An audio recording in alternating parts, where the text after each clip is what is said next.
Disaster management और DGP police reform रहा हूँ लगभग 7 साल के लिए। आज मैं national president crime free Bharat mission हूँ और लोकसभा का प्रत्याशी हूँ। निर्दलीय कैंडिडेट की ओर से सपक्ष ने अपना समर्थन दिया है। अभी हम आपको से ये शेयर करने वाले आए हैं कि कैसे आपकी ज़िंदगी बदले। क्या आप अपने लिए अच्छा भारत चाहते हैं? ये एक मुख्य प्रश्न है। क्या आप अपने लिए अच्छा भारत चाहते हैं? यस। यदि ये अच्छा भारत आपको भारत सरकार पर शून्य व्यय के यदि मिल सकता है तो माननीय नरेंद्र मोदी जी को मेरी बात मानना चाहिए थी कि नहीं मानना चाहिए? यदि आप crime free Bharat YouTube channel पर जाएंगे तो पिछले 6 महीने में 600 वीडियो हैं। वैसे तो उसमें टोटल 5600 वीडियो हैं जो बता रहे हैं कि भारत कैसे बदलेगा, लेकिन 600 वीडियो जो है वो माननीय नरेंद्र मोदी जी को समर्पित हैं।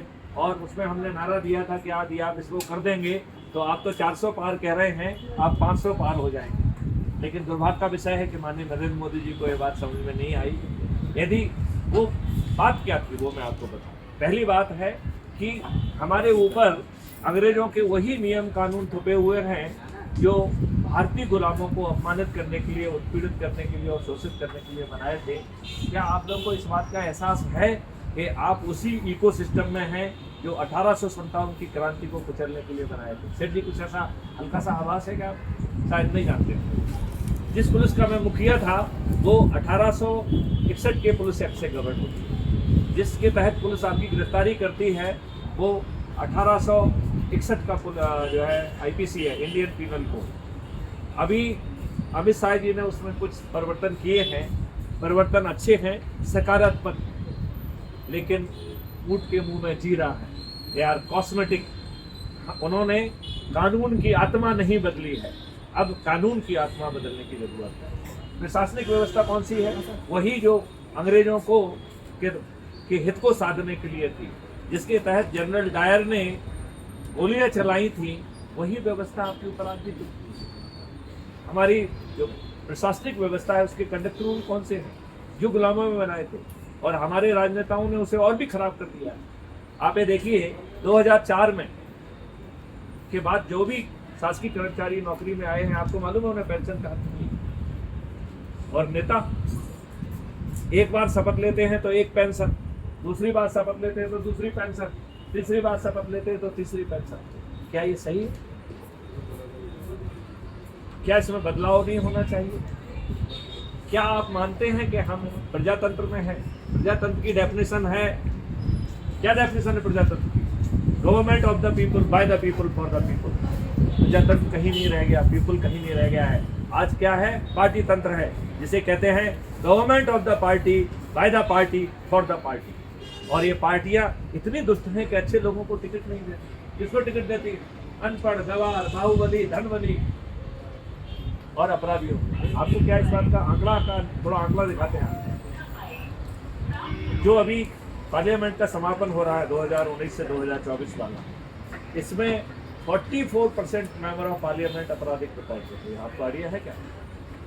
इनमें से 29% जघन्य अपराध के अपराधी थे। हत्या, डकैती, लूट, किडनैपिंग, बलात्कार।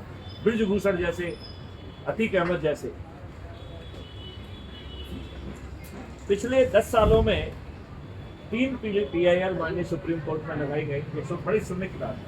3 PIL माननीय सुप्रीम कोर्ट में लगाई गई, जिसका मजनून था कि जब इस देश में चपरासी जैसे छोटे पद के लिए आदमी को साक्षर और साचरित्र होना जरूरी है, फिर इस देश के राजनेता जो कि कानून के निर्माता हैं और अब वो भाग विधाता भी बन बैठे हैं, ये अनपढ़, गवार, बाहुबली, दुष्चरित्र और अपराधी। ये जान के आपको ताज्जुब होगा कि तीनों PIL माननीय सुप्रीम कोर्ट ने क्या है कि तीनों PIL में अनुकूल जो है जवाब दिया और पार्लियामेंट से प्रार्थना की कि आप पीपल्स रिप्रेजेंटेटिव एक्ट 1951 में संशोधन कर दीजिए और मात्र एक लाइन का संशोधन कर दीजिए कि आपराधिक रिकॉर्ड के व्यक्तियों को टिकट की पात्रता नहीं। ये बात आप मान रहे हैं क्या? लेकिन ऐसा तो किया नहीं गया, जमीन पे इसका उल्टा। आपको हम थोड़ा सा यादों के झरोखों में ले जाते हैं। अभी हमने 2019-2024 की बात कर दी, अब हम 2022 की बात करते हैं जब उत्तर प्रदेश सरकार फ्रेम हुई। उत्तर प्रदेश की विधानसभा में 403 सदस्य हैं, उनमें से 205 अपराधी हैं, विच मेक्स इट 51%। क्या ये लज्जा और शर्म की बात नहीं है कि सुप्रीम कोर्ट के इंटेंसिव इंटरवेंशन के बाद, सुप्रीम कोर्ट की प्रेयर के बाद 44% से हम 51% पर पहुंच गए। पिछले वर्ष अभी आप याद करिए 10 मई को कर्नाटक का चुनाव हुआ था, उसमें यह संख्या बढ़ के 55% हो गई है। अभी जो 5 राज्यों का चुनाव हुआ है उसके आंकड़े हमने देखे नहीं हैं, लेकिन मेरा ऐसा विश्वास है कि हम 60 तक तो पहुंच गए होंगे। क्या इस पार्लियामेंट में हम 60% का आंकड़ा पार करेंगे? क्या आप चाहते हैं कि 60% का आंकड़ा पार करके सभी अपराधी आपके ऊपर बैठ जाएं?